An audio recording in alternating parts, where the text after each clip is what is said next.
Hey guys, it's Brian again. Today we're going to cover linking between pages.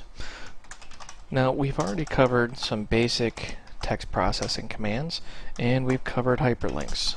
So none of this should really look too strange. Just going to make a simple link. Whoops, help if I could spell today. Can't talk and type at the same time apparently. We'll call this page 2.html. That is a basic link.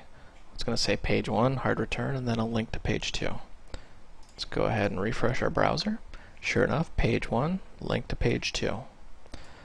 Now, when you click this link, nothing's going to go the way you think it will because, well, we haven't created page 2 yet.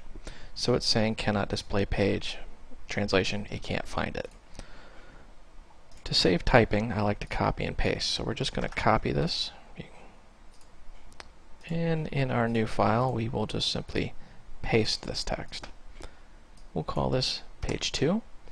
And we're going to link back to page 1. Now remember, page 1 is actually named index.html.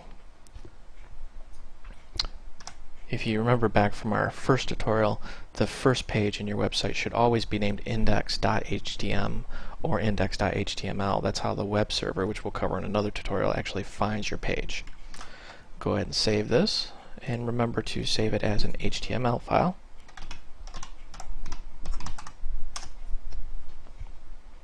So now we have got two text files here, index.html and page2.html. And there's a link in each one that goes back and forth.